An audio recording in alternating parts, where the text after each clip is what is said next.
Hello and welcome to Fireside History.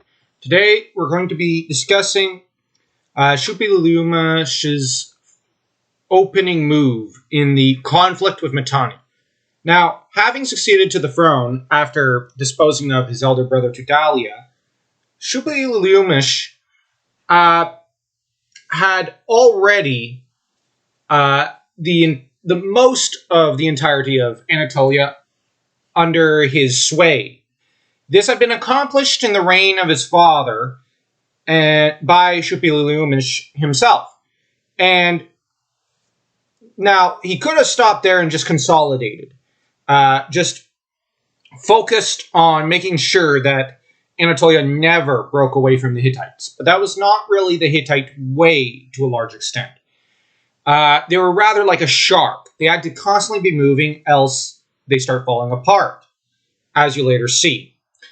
And the thing with Suppiluliumas is that there was a change in leadership that took place in Mitanni. Now, previously, Artatama I had been on the throne, and he was succeeded by his son Shatarna II, the king who was possibly responsible for reestablishing Mitannian control over the land of Ishua. Now, he may have incited an attack on Hittite territory during Tudalia III's reign, but upon Shatarna's death, dynastic rivalries broke out in the kingdom. The king's son was Artashumara, but he was assassinated by a military officer, Utki, and replaced on the throne by his younger brother, Tushratta. Now, you might be asking, why is this relevant?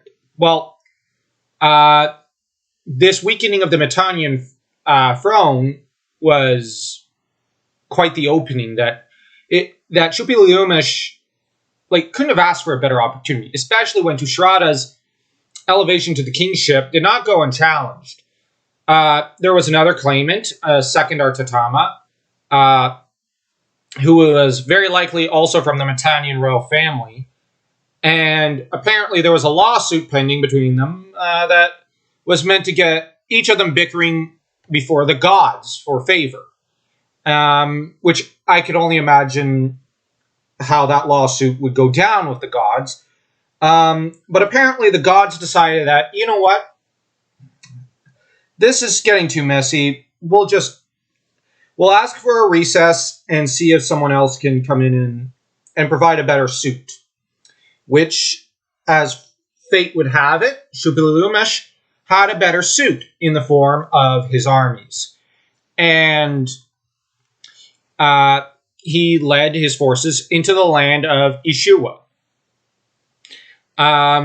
which now he would in time conquer.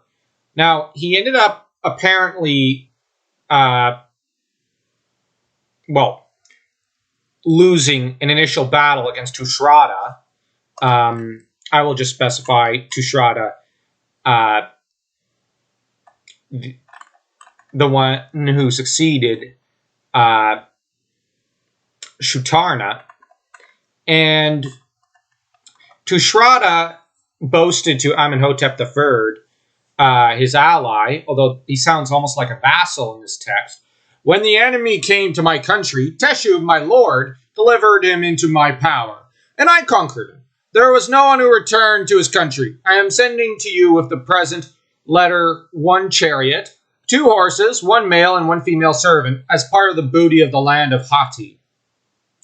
Now, this is obviously not as impressive as the booty that the Hittites had a tendency of seizing, which suggests this was not a great victory. This was just a minor skirmish.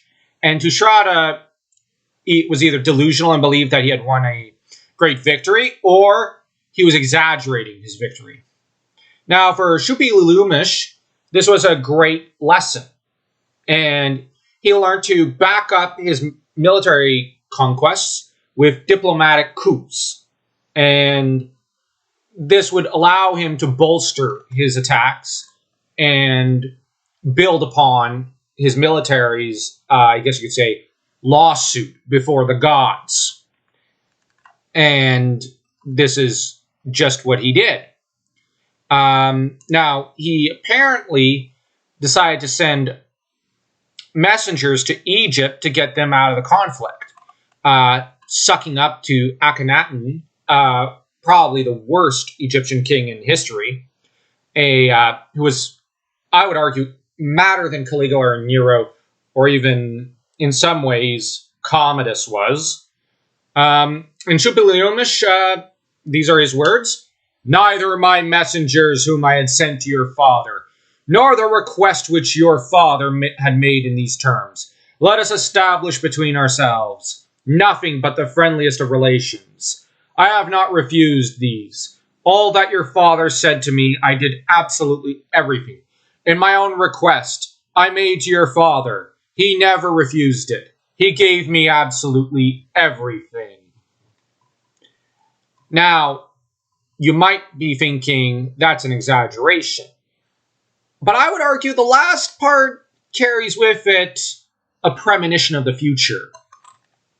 Because, well, it would not be Amenhotep the third who would refuse Suppiluliumas nothing, but rather Akhenaten, one could say, as he would in time give, in some ways, everything that Suppiluliumas could ask for of a passive, weak enemy, namely time, inaction, and a failure to move against Suppiluliumas' allies and vassals.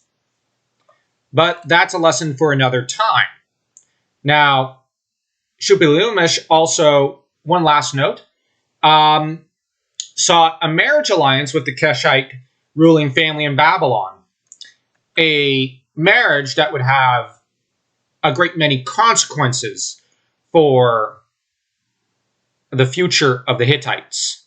Now, if you like this video, like, share, subscribe, and leave a comment.